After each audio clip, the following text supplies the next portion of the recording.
Josué, uma ilha no jornalismo.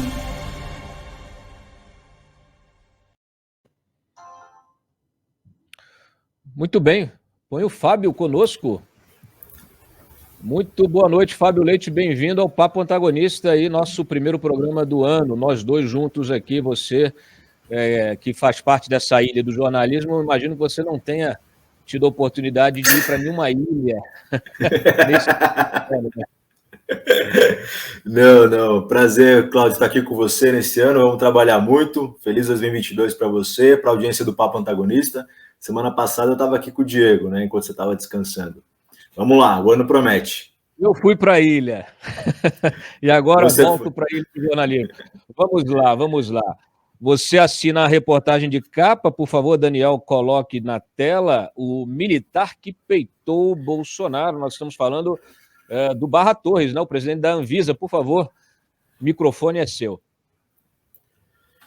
Pois é, Cláudio, esse foi um dos grandes assuntos da semana, né? Uma polêmica, uma briga que, na verdade, teve início no fim da semana passada, com aquela ilação feita pelo presidente Jair Bolsonaro sobre a atuação da Anvisa na aprovação da vacinação infantil, né, que você mencionou aí na escalada do programa, né? O presidente Bolsonaro levantou uma suspeita sobre o que estaria por trás, né, desses tarados por vacina, isso na esteira da liberação da vacinação para crianças de 5 a 11 anos, aprovada pela Anvisa, né, a agência presidida pelo Antônio Barra Torres, que está aí na capa da nossa edição dessa semana.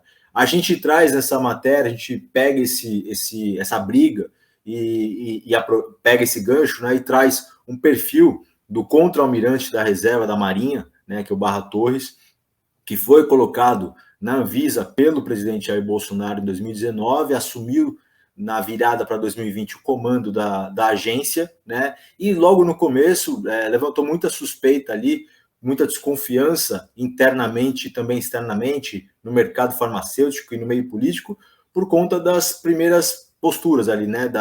As primeiras atuações dele, né? E o que mais chamou a atenção, evidentemente, foi a participação dele em uma daquelas manifestações a favor do governo Bolsonaro e contra o Supremo e o Congresso em março do ano passado, ou seja, bem no comecinho da pandemia, ele estava lá sem máscara e tal, num evento de fim de semana, os servidores da Anvisa até fizeram uma nota se queixando, e então ele era rotulado naquele momento como o diretor bolsonarista da Anvisa. Mas o que a gente observa nessa trajetória, e a gente relata isso na matéria, né, é que, e aí vem o fato mais importante e que a gente tem que ressaltar, e a gente ressalta na matéria, né, que é a independência assegurada pelo mandato de diretor da Anvisa. Né? O Barra Torres tem um mandato de 5 anos, ele não pode ser demitido pelo presidente Bolsonaro, como o Bolsonaro fez com outros que contrariaram, né? No caso da saúde, aconteceu com o Mandetta, por exemplo, o ex-ministro da Saúde. Então, essa independência garante que o Barra Torres faça o que ele tem feito, que é reagido. Nessa reportagem, Cláudio, a gente destaca que o Barra Torres, o perfil dele, né, um perfil de militar que preza a hierarquia e que veste a camisa da instituição que defende. Então, ele vestiu a camisa da Anvisa, né, vestiu o colete da Anvisa, que vez ou outra ele está usando esse colete, usava inclusive aquele cordão, você deve se lembrar, várias coletivas que ele deu, esse é o colete que ele eventualmente usa, né, esse colete da Anvisa, e às vezes ele também usava aquele cordão, parece aquele de distintivo da Polícia Federal, a Anvisa também tem ele usava isso nos corredores, nas reuniões ministeriais e do próprio Palácio do Planalto, ele ia com esse distintivo da Anvisa.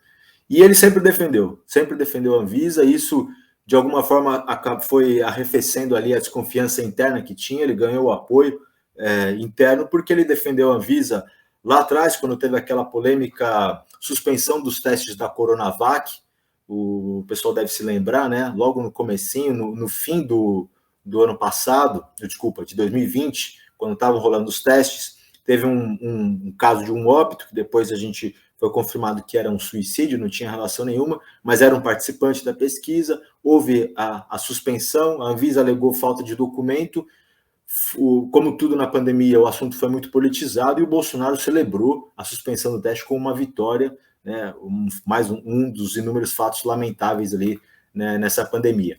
Então ele sempre defendeu. Depois foi atacado pelo líder do governo, Ricardo Barros, né, que estava fazendo um lobby para aprovação da Sputnik. A Anvisa falou, falta documentação, não vai aceitar. Ricardo Barros falou publicamente que era preciso enquadrar a Anvisa. Ele foi lá, imediatamente chamou emissoras de TV e tal para falar em defesa da Anvisa.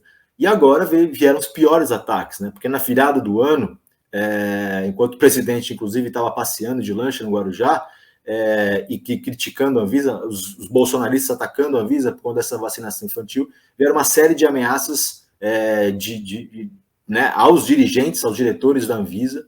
Isso provocou um incômodo muito grande lá dentro, e quando o Bolsonaro fala o que fala, né, falou que na semana passada, levantando essa suspeita, o Barra Torres não segurou. A gente traz um bastidorzinho dessa carta, né, que foi discutida ao longo do fim de semana com os diretores, tinha até um rascunho ali de uma versão mais técnica, e o Barra Torres bateu no peito e falou, não, eu vou fazer uma carta de política, uma resposta mais dura e de cunho pessoal, que foi a carta que a gente viu e relatou aqui ao longo da semana. Muito bem. Maravilha. Temos também uma reportagem aqui, Os Cavalos de Troia na Terceira Via, matéria do Paulo Capelli com a Jennifer Goulart. Pode falar um pouquinho dela também? Vamos lá. É uma matéria também bem importante, porque a gente está antecipando ali uns movimentos que certamente a gente vai ver nos próximos meses, né, Cláudio? Você que é experiente também, já cobriu inúmeras eleições, sabe como as coisas funcionam na política real ali durante uma campanha. E o que a gente tem visto e mapeamos nessa reportagem, né, são já as traições que se apresentam, né, dentre esses candidatos que tentam buscar ali um espaço entre essa polarização,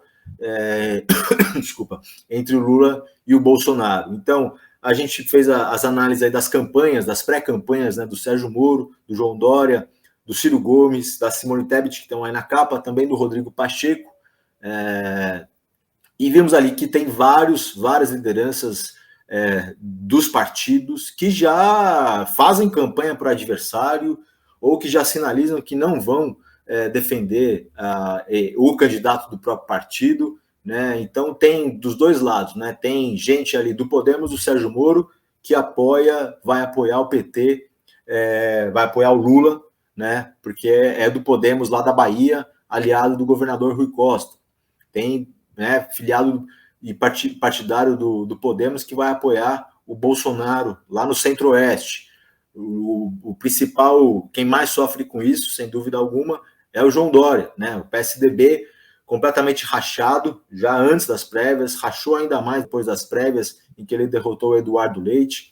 A gente já sabe e o PSDB tem um histórico, né? A gente traz um pouco isso nessa reportagem também, um histórico de traições, né? De aliados que, na hora H, não se empenham na campanha, ou às vezes pior, fazem campanha até para o adversário, né? Aqui em São Paulo tem um caso clássico, que é a eleição do Kassab com o Geraldo Alckmin para a prefeitura, né? O grupo todo do Serra, do PSDB, abandonou o candidato do PSDB, que era o Geraldo Alckmin, e apoiou a reeleição do Kassab em 2008. Eu cobri essa campanha na época, e tem uma cena deprimente lá, que ela, na última semana de eleição, o Alckmin indo distribuir santinho no Farol, né? Essa cena com a família, com a filha, com a esposa. Essa cena foi marcante. O Dória sofre com isso, bastante, essas defecções do PSDB, principalmente para o lado do Bolsonaro, né? Embora o Alckmin tenha acabado de sair do PSDB para ser, né, muito provavelmente ali o vice do Lula, no caso do PSDB, a maioria ali deve apoiar ou o Bolsonaro, ou, que é o que também a gente conta nessa matéria, uma pressão muito grande que surge para ele desistir da candidatura dele para apoiar o Sérgio Moro, porque tem se mostrado inviável diante da rejeição que o Dória tem. Eu acho que o sonho do Dória é conseguir crescer, virar uma alternativa e ter o Moro de vice, né? Ou de senador.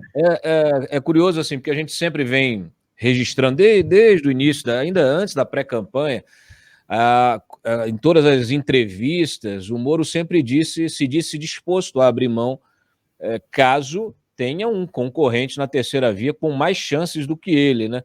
Mas essa postura não é a mesma nos demais candidatos da terceira via.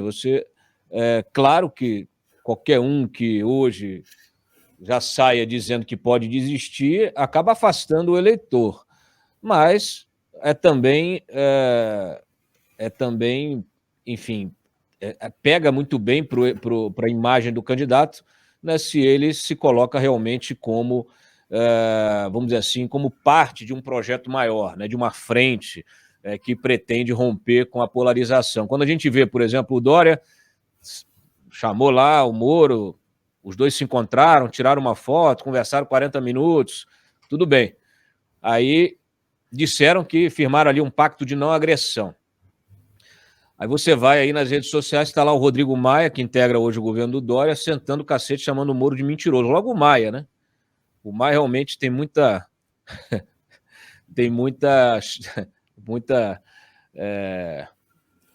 ele tem a postura dele ali, ele realmente é um cara que pode fazer isso, né? Ele está acima de qualquer suspeita, é um cara verdadeiro, é um cara que tem...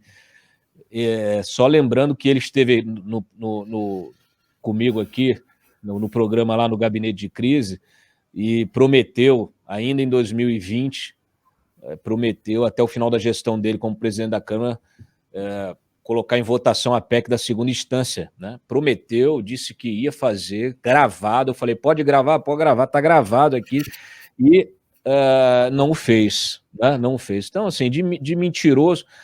Hoje morreu o Thiago de Mello, né, que escreveu um poema muito famoso que fala justamente, né, assim, como seria bom, né, se a gente pudesse decretar a verdade ali, né, por decreto, botar assim, ó, a partir de hoje vamos falar só a verdade. Seria ótimo, mas a mentira é a que prevalece. A mentira prevalece na guerra, a mentira prevalece na guerra política, e hoje você tem essa terceira via se batendo até dentro do PSDB, né? O Dória, essa semana mesmo vimos aí o Eduardo Leite, o Dória, quer dizer, o Eduardo Leite perdeu nas prévias, mas quer ser considerado ainda como um possível candidato caso o Dória não deslanche, e eles estão ali brigando por 2%. Então, de fato, a situação chega a ser risível, né? Que essa gente não tenha um mínimo de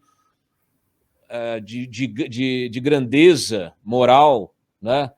Para dizer, a partir de agora, vamos apoiar aquele que tem mais chance, né? É muito difícil você sair de 2% e chegar a 20%, chegar a 15%, chegar a 20%, né? Então, assim, seria um movimento tão simples, eles se organizarem. Vamos lá, quem é? Você quer entrar? Vai, então vamos dizer, você vira o vice aqui, fecha aliança com o partido, junta, faz um arco de alianças, né? É isso que a gente, como eleitor que não quer Bolsonaro nem Lula, é isso que a gente esperava, né, que acontecesse, mas...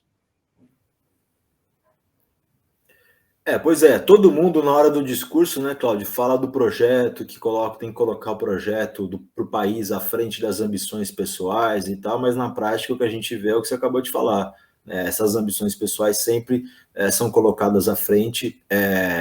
O Dória, o pessoal aqui de São Paulo fala, né, inclusive do próprio PSDB, né? O Dória é candidato a presidente da República desde 2017, quando ele assumiu a prefeitura aqui de São Paulo, e já começou a fazer sombra para o então presidenciável tucano, que era o Geraldo Alckmin, né?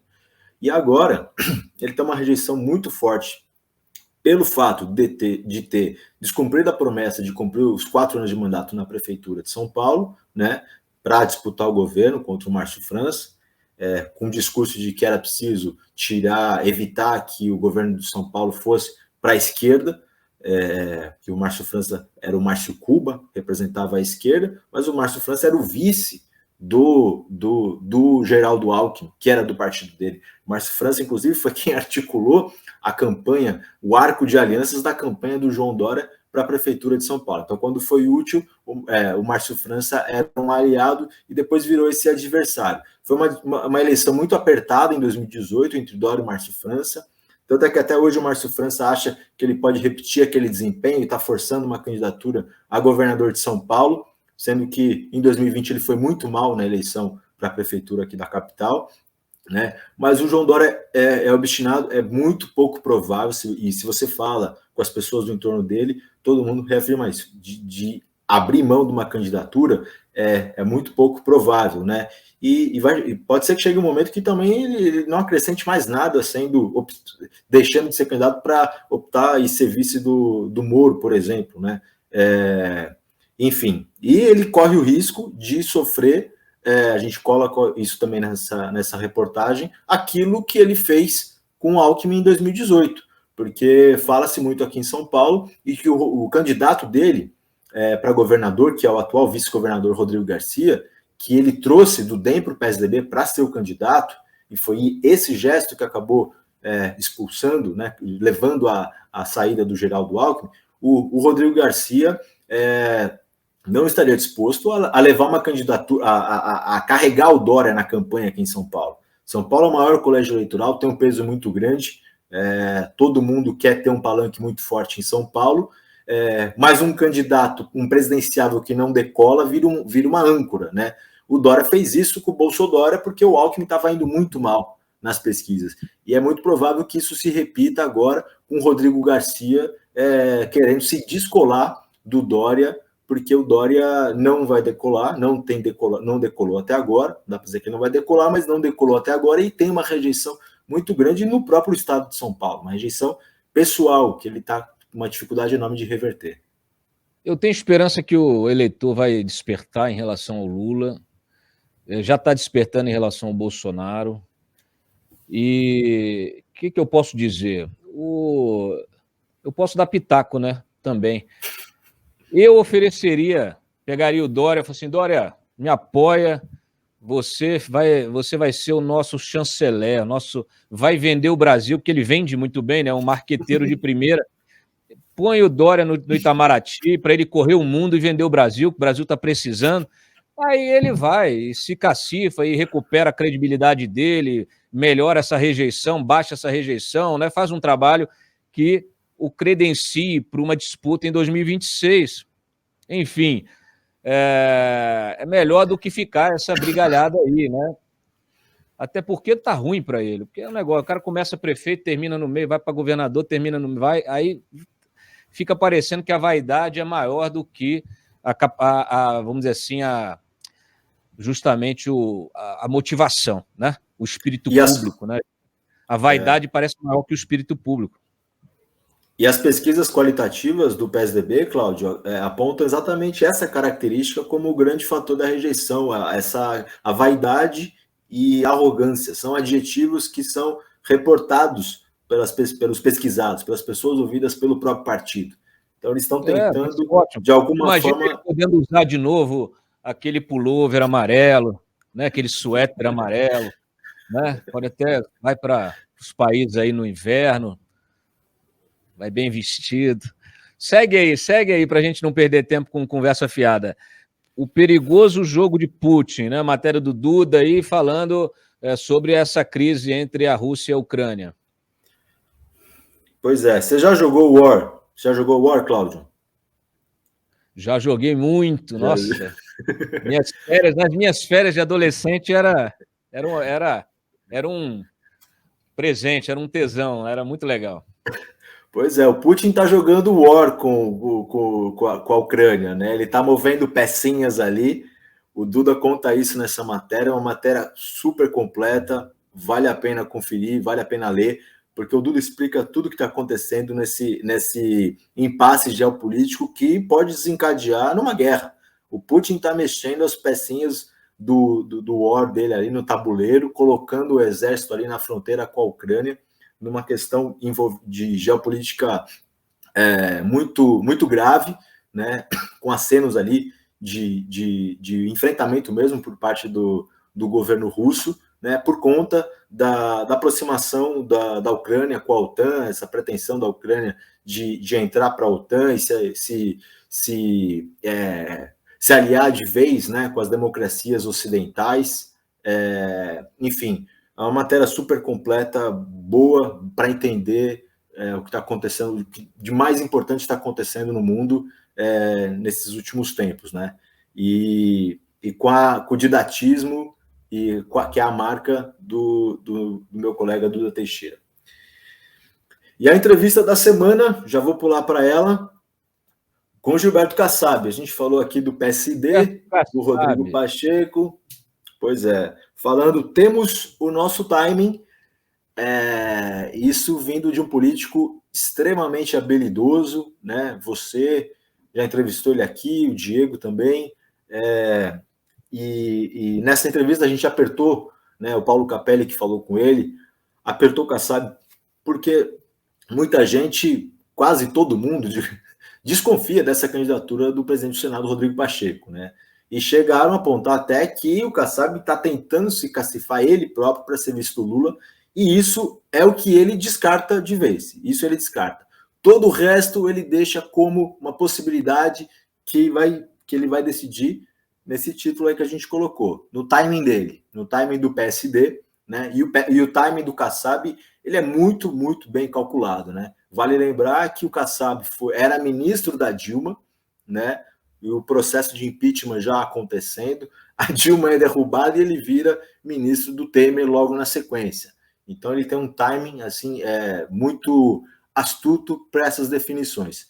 Deixa em aberto, não descartou definitivamente uma aliança com o PT de Lula, ainda no primeiro turno, muito embora ele reforce que o partido quer ter candidatura. Mas o PSD tem muitos dirigentes, muitos parlamentares, muitas lideranças que são aliadas do PT, né? Tem o senador Otto Alencar na Bahia, é um dos casos que o Kassab cita na entrevista, Omar Aziz no Amazonas, enfim, parlamentares e pré-candidatos a governador lá no Nordeste, que também são aliados do PT, né? Então, assim, tem uma pressão muito grande para que o PSD, enfim, abra mão dessa candidatura própria, que também suga dinheiro, né? É uma outra grande preocupação de quem vai ser candidato, né, Cláudio, a deputado e senador, porque se você tem uma campanha majoritária para presidente, o partido,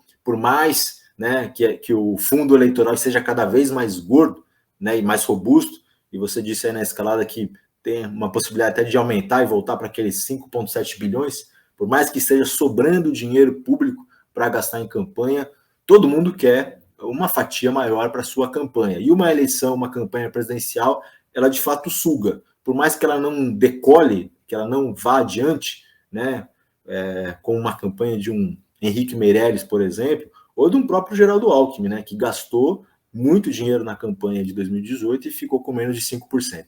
Então, o Kassab fala muito sobre isso e faz uma análise ali que no começo, no ano passado, acho que até quando ele falou com vocês aqui no Antagonista, ele era um pouco mais polido para falar do governo Bolsonaro, e agora ele falou, não tem um fato positivo para a gente destacar desse governo, né? É uma tragédia.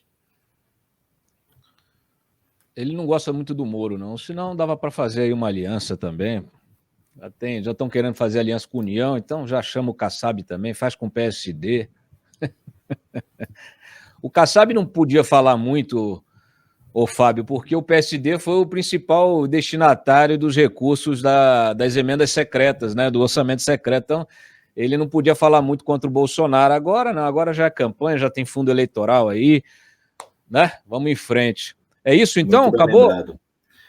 É isso, tem uma nota aqui do Sexta, né? A gente tinha a nossa sessão de notas aqui. Eu queria destacar essa nota do Cássio. Você viu ela, Cláudio? Sim. O ministro Cássio Marques foi internado, né, entre o Natal e o Ano Novo, lá em Teresina, num hospital particular, né, na capital do Piauí. E a gente descobriu que isso foi escondido de todo mundo. Teve um problema ali de inflamação intestinal. Chegaram a cogitar um problema de obstrução, muito parecido com o que o Bolsonaro teve nesse episódio aí do camarão que ele comeu na praia, né? Enfim, e o curioso é que a gente obteve as informações, apurou, confirmou as informações, e quando foi perguntar oficialmente para o gabinete dele, ele veio com uma resposta, não foi nada disso, não, na verdade foi só um episódio de desidratação. Então tivemos aí uma internação. Será que foi uma lagosta? Foi a lagosta. Bom, Temos as colunas aí, temos, né, dos nossos colaboradores também, temos coluna do Diogo. Tem uma notinha aqui também, ó. Desculpa Mário te atrapalhar. Tá de férias, né? Mário tá de de férias. Temos o Rui Goiaba, tá? De férias. Não, tá de férias também. Também tá de férias. Então, tá de férias. Muito bem. Tem uma notinha aqui, posso dar mais um destaque aqui da nossa edição? Porque o Valdemar está preocupado com o desempenho dos bolsonaristas, né? O Valdemar tem uma meta, a gente já falou isso aqui, né? De eleger 70 deputados. E ele acha que a filiação do Bolsonaro ela vai catapultar, né? Ela vai ser um sucesso e ele vai conseguir almejar essa ousada meta de fazer 70 parlamentares. Hoje o PL tem 43, né? Só que ele está vendo que o pessoal, os bolsonaristas que estão vindo para o PL, que estão indo para o PL ou que estão negociando para o PL, não estão muito bem quistos assim não, junto ao eleitorado, viu? Tem gente ali que surfou numa onda bolsonarista de 2018 que não vai se repetir neste ano, né? Então ele está muito ressabiado. Os aliados ali, os conselheiros ali dele também já alertaram ele para isso, né? E ele então está buscando agora, a meta do Valdemar é achar um novo Tiririca. É isso que a gente destaca nessa edição, porque ele foi uma grande cartada do Valdemar nas eleições de 2010, né? Todo mundo lembra daquele slogan que, na verdade, era um slogan mentiroso, né? Do Tiririca. Pior que tá, não fica. Mas foi com esse slogan que o Tiririca foi o deputado mais votado naquele ano, ajudou a eleger 4 parlamentares, né, como puxador de voto do PL, que na época era o PR, e o Valdemar quer repetir essa dose, não está confiante na votação dos bolsonaristas que estão indo para o PL, e ele está atrás, então, de um nome da classe artística para ser puxador de voto e provocar esse fenômeno Tiririca. Muito bem. Fábio Leite, obrigado aqui pela tua participação, parabéns pela capa, e vamos em frente, semana que vem promete também. Sempre um prazer, sempre às ordens aí. Um grande abraço. Um abraço. Solta a vinheta aí, Daniel. Aconteceu, você fica sabendo aqui. Papo Antagonista.